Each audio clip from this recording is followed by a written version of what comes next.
This is Burning Brightly, a podcast for Christian moms who are feeling called to build a business and share their light with the world. I'm Bonnie Wiscombe, a life coach, mom, and entrepreneur, and I'm honored to be your guide as you face this business building adventure full of highs, lows, and everything in between. This is where we help each other find the courage to shine.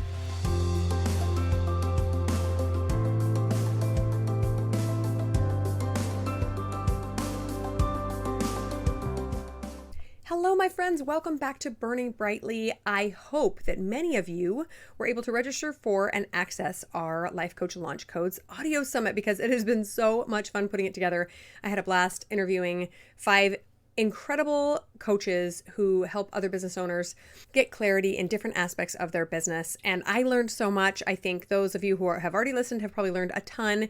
And there is still a chance to access this information through the end of this week, through December 9th. So if you haven't signed up, please do. The link is in the show notes. It is totally free, and you get to access 6 unique trainings from all of us that will help any life coach or content creator get really specific on their business and finally get it up and running in a way that is sustainable and scalable. So I hope you love it. Check out that link and let me know what your favorite episode is once you get a chance to listen. Now let's get started on today's topic. I am going to discuss with you something that I have put together that I like to call the Pentagon of personal priorities. Yes, I could have called it other things, but I really like alliteration. It makes me very happy. And so it's going to be a pentagon, okay? A star, if you will. But we're talking about the priorities that each of us needs to have to make sure we are a whole and complete person. This is essential if we are going to be of any use to others in our life, if we want to serve our families better, our friends better, our communities better, and if we want to build a thriving business. Because if you try to build a thriving business and you are broken inside in some way or another, or you are neglecting some self-care, it will all come tumbling down one day. Things will get worse and it will be much, much harder to survive in life in general. So let's talk about how to make sure that these priorities are in alignment while we build this amazing business so that we don't neglect ourselves in the process. Very easy to do when you are a busy working mom. Now, this pentagon obviously has 5 sides, and each of these sides represents one priority that each of us should have and should be the top 5 priorities, in my opinion. Now, all of these priorities are personal, as the title suggests, personal priorities. Now, we are going to have other priorities as well, that of family, that of church obligations, community obligations, etc. But if we don't fulfill our own personal priorities first, our own personal self-care first, we're not going to be of much use to everyone else. So these 5 priorities include physical, spiritual, mental, emotional, and creative. Now, these concepts are not new, and it's not new to consider balancing all of them, although most people don't include the creative aspect. I'll get to that later because that one is my favorite. But it's important to understand what a multifaceted, complex being we are. We're actually made up of 2 very different entities. One is our body, including our mind, and the other is our soul. And the 2 together do the greatest work. I believe that our soul continues to go on and do work after this life, but we do the greatest work together. However, the mind and body and the soul need very different things. The body needs physical self-care, mental care, emotional care, and the soul needs that spiritual care, also emotional and creative. So there is some overlap for sure. But what we want to remember here when talking about the body and the soul is that the body defaults to survival tactics. It's very important to the body that it stays alive. That's its number one goal, whether we like it or not, which means expending minimal effort, trying to acquire maximum pleasure, which is great for staying alive. Right? We want to expend minimal effort, maximize pleasure, but it's not so great for reaching our big goals because it usually requires more effort, less pleasure to reach those goals. This is when things get hard. When our body and mind are like, oh, I don't want to do that. That sounds hard. That sounds annoying. That sounds frustrating. I want to just sit and eat this Ben & Jerry's right now.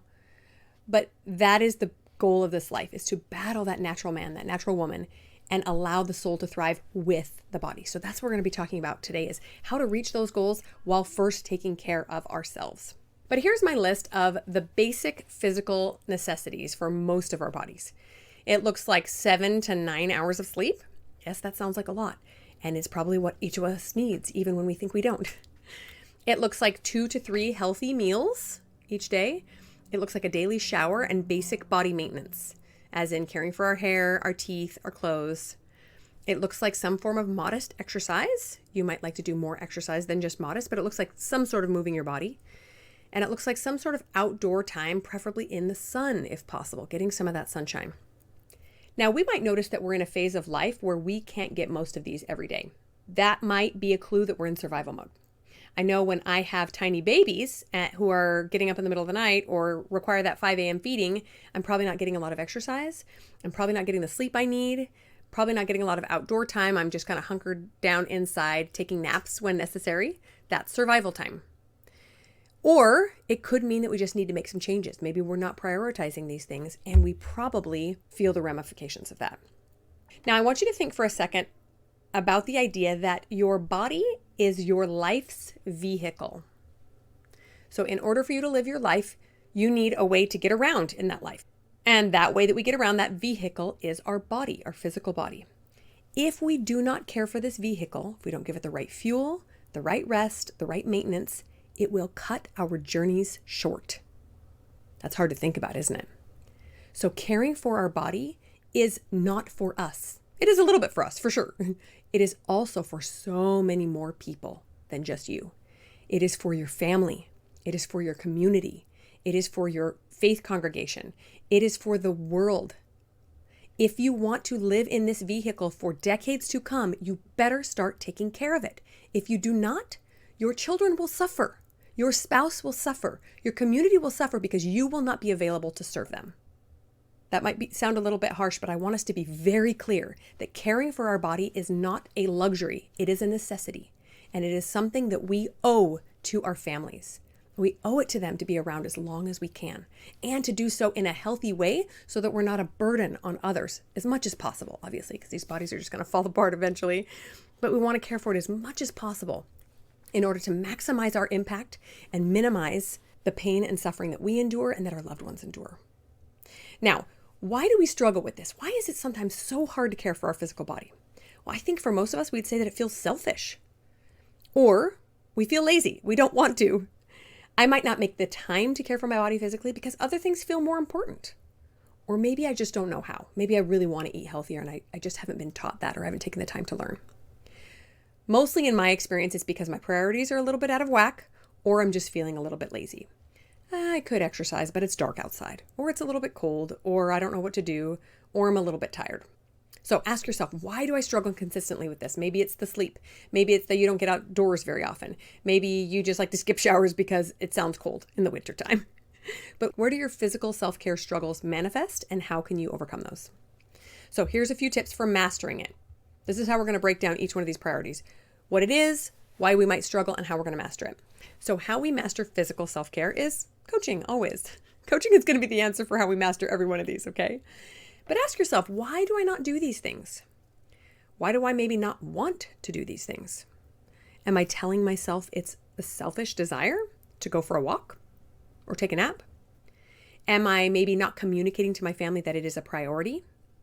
Because we can use every excuse in the book for not taking care of our bodies, but in the end, it's always up to us. Do I want to communicate to my family that I need this and then go out and do it? Or do I want to just keep ignoring it? So many moms wait for someone else's permission to care for themselves. But it is not our husband's or our kids' or our neighbor's job to remind us to take care of ourselves. It's our job. And spoiler alert, your kids are not going to all sit in a row and be like, Mom, we could just tell you're a little short on sleep. So we're going to just be really quiet today while you go take the nap you need. I don't think so. If your kids do that, can I please adopt them? So it must be up to us and we must take the initiative.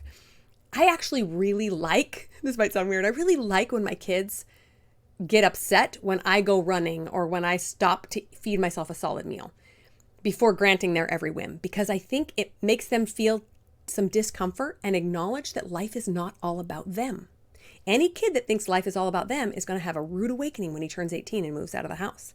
Now, obviously, I don't want my kids to be uncomfortable or suffer in any way, but sometimes discomfort is important. I think what it does is it teaches my kids a little bit of selflessness. When they've been fed and they've been given water and I sit down to eat a meal and they ask for seconds, I say, nope, Mom's eating her food now. And hopefully it gives them permission when they become a mom or an adult to care for themselves as well. and make sure that they're not constantly in survival mode. So that is our physical self-care. Let's talk about spiritual, the spiritual side of things. Spiritual is just as important as physical. You guys, it's so easy to skip over this one, but this is your soul's foundation. It is your relationship with your creator. So what does yours look like? What does that relationship look like? What does that foundation look like? Does it fluctuate maybe? Mine does. Sometimes I'm really great at caring for myself spiritually, and sometimes I'm not so great. Are there certain things that make this better or worse? Maybe your relationship with God is a little better when you do this thing or that thing. Maybe it's a little worse when you don't pay attention to these things. Do you make time to communicate with God every single day? This looks like formal prayers and also something that I've come to call living conversations with God, where I might just be walking down the road and having a conversation in my mind. Hey, Father, this is really a big struggle for me. I need some help with this. Or thank you so much for this thing coming around. Or thank you so much for putting this thing in my life or this person in my life. I really appreciate that. It also looks like reading scriptures or other sacred texts. It looks like spending time in quiet or out in nature, meditating, allowing God to talk back to you. And for me personally, it also looks like fasting. And I'll talk about this in a second. But just like sleep and food keeps our bodies alive, prayer and scripture keep our souls alive. I think that's really, really important to remember. They strengthen that connection between us and our maker.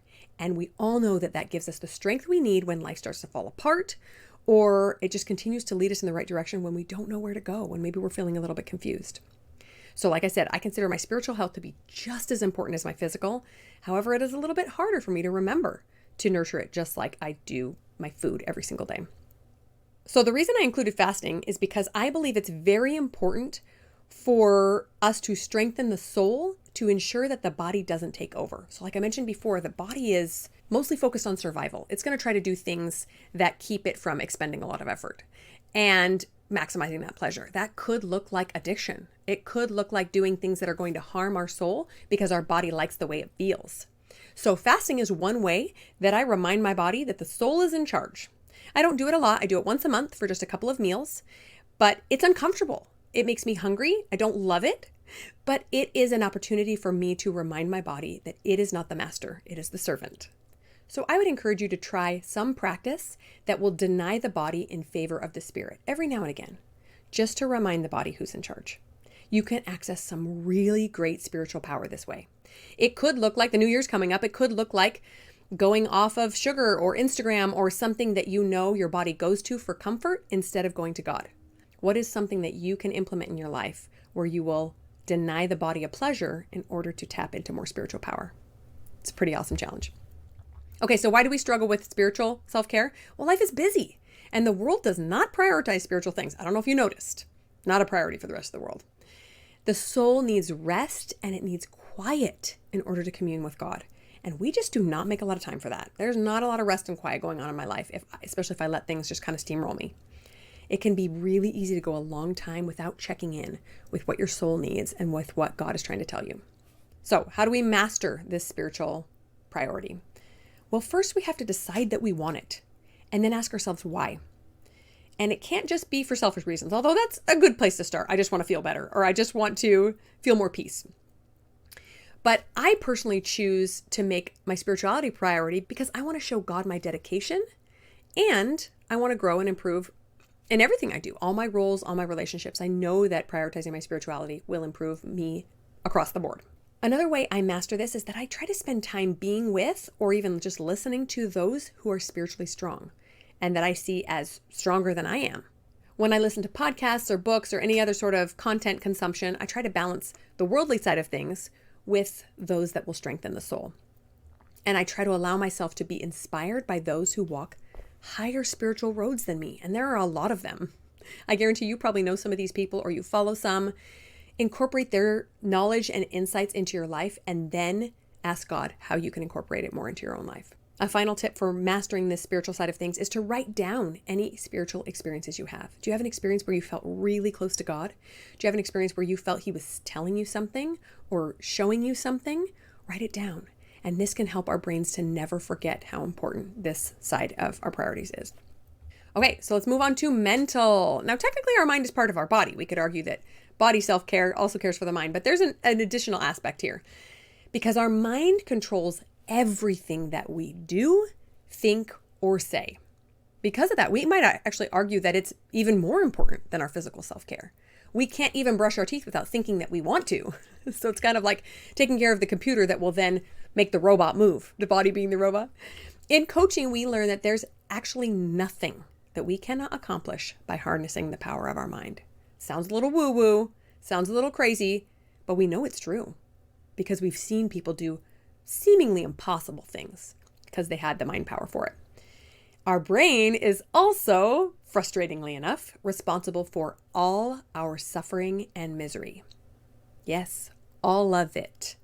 It goes through our mind first, and we choose to feel the pain or suffering. Now, managing our mind will ensure that we find joy when we want to, but it will also allow us to feel the negative emotion that we choose to feel. Sorrow, anger, frustration or betrayal, stress, overwhelm. Sometimes I choose to feel these things. Managing our mind is not about feeling happy all the time. That is not real. Real life does not include just happiness. It includes choosing when to feel the negative emotions and when to feel the positive ones. It also ensures we don't stay trapped in negative thought loops. Now, obviously, mental and emotional health are very closely related, so we'll get to the emotional in just a second. But let's talk about why we struggle with this mental health. We very often allow our mind to just churn out stories willy-nilly. Like stuff just comes to the surface. We're like, oh, I believe it. Yep, I believe it.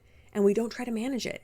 And when we finally learn about coaching, we learn to manage our mind. We're like, oh my goodness, that is optional. That story is optional. And that one is too. And that one is too. It's so powerful. When we don't try to manage those stories, then obviously our emotional health suffers because those feelings that come up are almost impossible to stem because we're believing these stories that are really poisonous. Many of us struggle just because we don't know how to manage our mind and make it work for us, or we just don't practice it enough. Even as a coach, I have to make regular practice of my own self-coaching so that these thoughts don't get totally carried away. So how do we master our minds? Coaching, more coaching. It's the answer to all of these, right? We need to identify what stories are causing us pain and start questioning them. Now remember, we're not just going to thought swap. We're not going to acknowledge that there's a story there that we don't like or that's poisonous or not serving us and then just try to shove it out because there's a reason our brain is thinking it. We just need to start questioning it. Sometimes just by telling ourselves, oh, but remember, that's optional. It can release some of the hold that story has on us. So I also like to strengthen my mind by making time to immerse myself in content that is smarter than me, that teaches me something. I like to be around people who also cause my mind to stretch and to grow, both those older and younger. Have you ever been around a child, maybe one of your kids, that has said something just so wise that you think, wow, that was amazing. I just learned something from my 3-year-old. I like to be around those who are significantly smarter than me and even those that I might not consider smarter than me because everyone has access to wisdom that we can learn from. I love to learn something new each day. It doesn't have to be super difficult or complex. In homeschooling my kids, I learn new things all the time because I don't remember 3rd grade math to save my life. But I also like to read hard books sometimes, both self-help and fiction, maybe historical fiction, so I can learn something new. I like to study difficult concepts sometimes. I do that a lot in my business. Discuss them with friends in book clubs or in Sunday school or anywhere you have a chance to sit down and talk to people. Make sure you're making time to meet and affiliate with people who come from different backgrounds than you do. It's so important. We want to talk to people who believe differently from us. We don't want to just sit in our echo chambers for the rest of life. That doesn't teach us anything. And it's way too easy to think that everything you think is correct and right when you never meet somebody who challenges those beliefs. Be open to correction. Be open to learning new things, and your mind will expand. It's so wonderful. All right, let's dive into emotional. I think of our emotional self-care as the twin sister of mental health.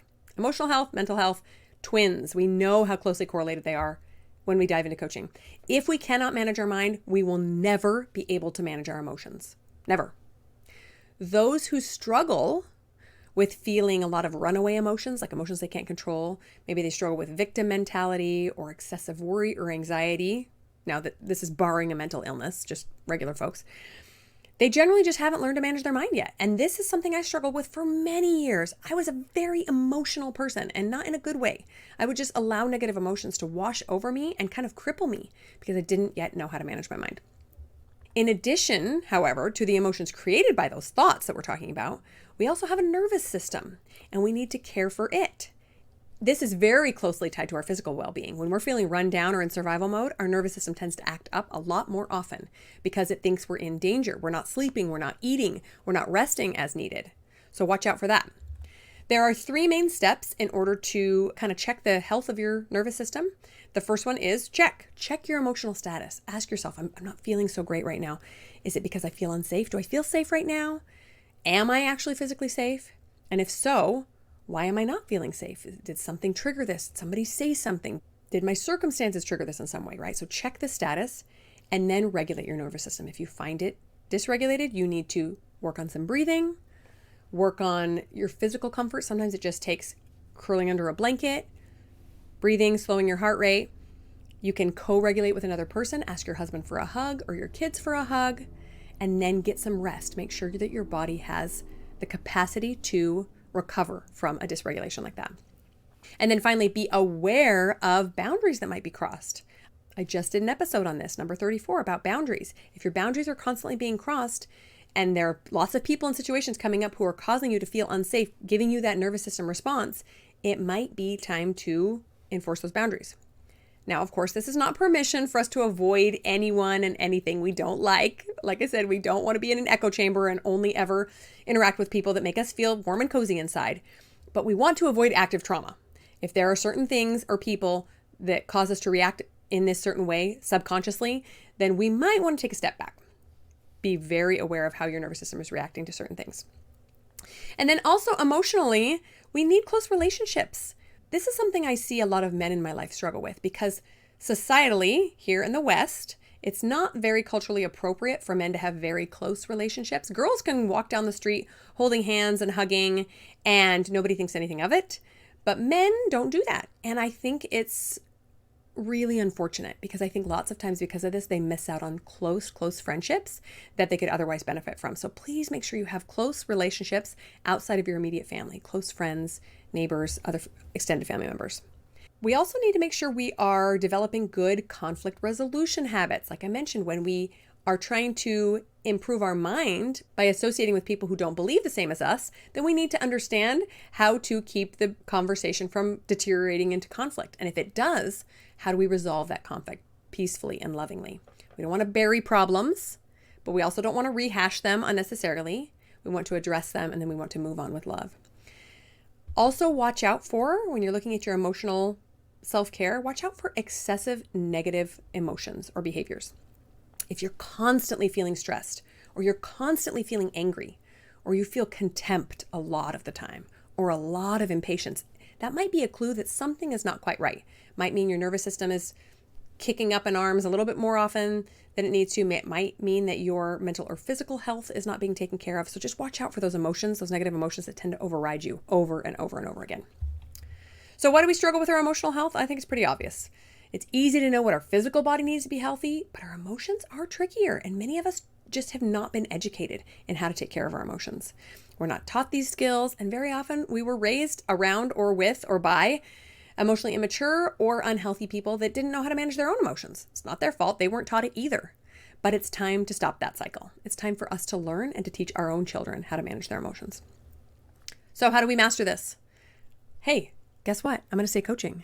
Daily self-coaching. This looks like taking out a piece of paper, dumping all your thoughts down about a specific topic, and then picking out the thoughts that are surprising to you and the ones that are causing a lot of problems. Ask yourself what emotions are coming up for you. Ask yourself what actions are the result of that emotion. Take a look at it, parse it out. If you need help with this, go back to my episode about the head, heart, hands model, and that will walk you through how to do a little bit of self-coaching. But that's very, very essential. And make sure that you are coaching from compassion and curiosity. That is always where we want to come from. No self-judgment. I like to ask myself, why am I thinking or feeling this? Let's say I am struggling with a lot of resentment towards someone. Why am I feeling resentment? And again, no judgment, just interesting. Why does this keep coming up for me? What is my brain trying to accomplish or protect me from?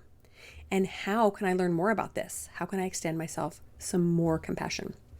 Do a little research into your nervous system. I highly recommend the episode that Audrey and I did on Outnumbered, the podcast, with Leah Davidson. She is a nervous system expert. I will include the link in the show notes.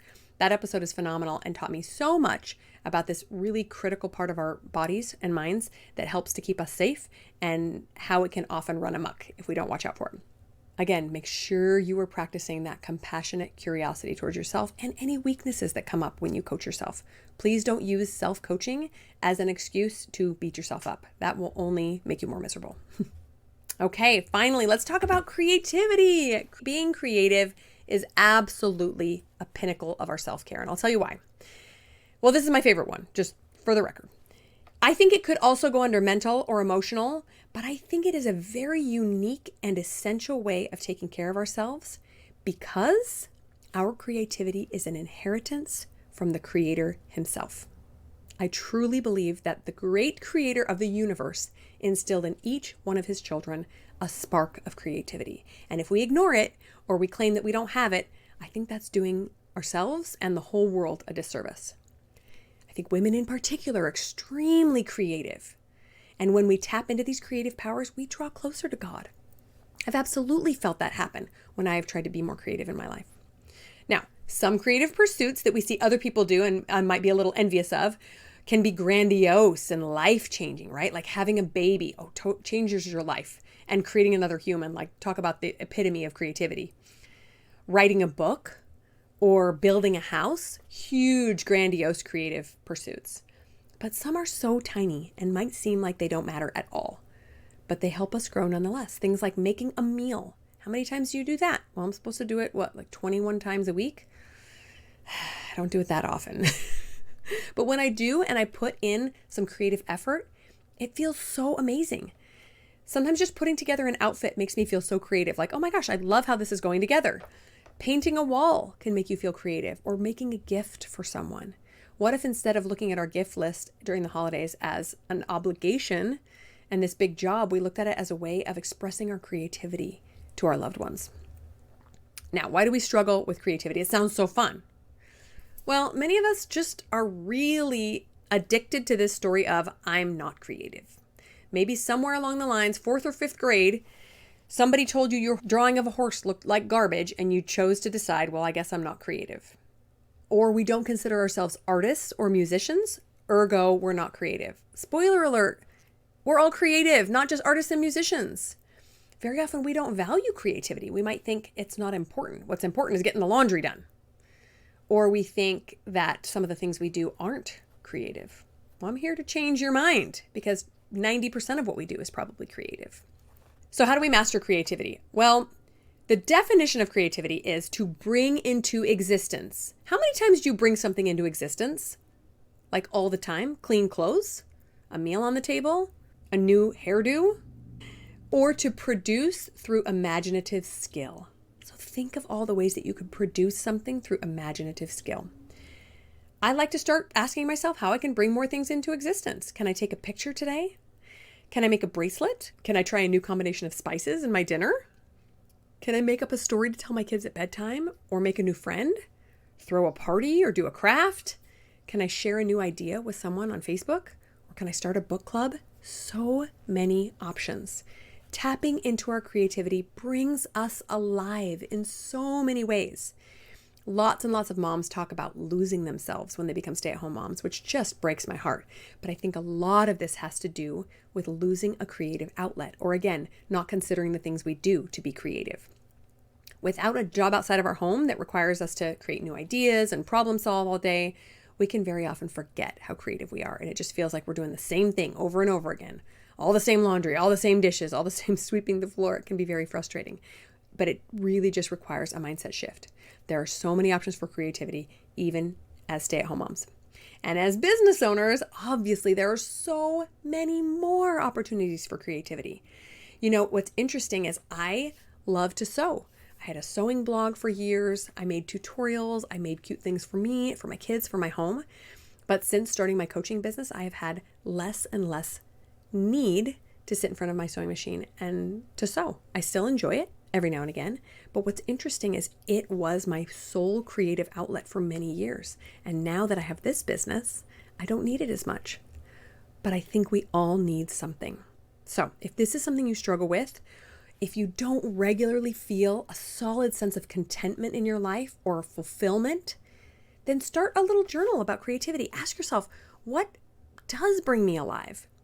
When do I feel fulfilled? When do I feel proud of my accomplishments? When do I feel contented at the end of the day? And then do more of those things. Make sure it's a priority. Schedule it into your day. Schedule it into your week if you need to just do it once a week. Do a puzzle on Sunday afternoon. Paint a picture. Come up with a silly story with your kids. Anything to make you feel a little bit more alive by utilizing these creative powers. So you guys, that was the Pentagon of personal priorities. We have physical, mental, spiritual, emotional, and creative. Make sure you're taking care of all of these. I hope this doesn't make you feel more overwhelmed, but just ask yourself, which area do I tend to neglect the most? Because we are whole, complex human beings who have so much to give the world, but we cannot do it in survival mode. We can't do it by never taking care of ourselves physically or never acknowledging the emotions that we have. We need to show our family, our friends, the world what it looks like to be a whole, complete human being, and then maybe we can inspire others to do the same. All right, friends, that's it. I will talk to you next week. Are you ready to get started on your dream business? Join Finding Your Side Hustle, my digital course that will guide you through discovering what it is you love and how to turn it into a family-friendly business. Are you ready for one-on-one support as a mom or entrepreneur? Schedule a free coaching call with me to work on the goals you have for your life, including business success, weight loss, or better relationships. I can't wait to help you make progress on your dreams.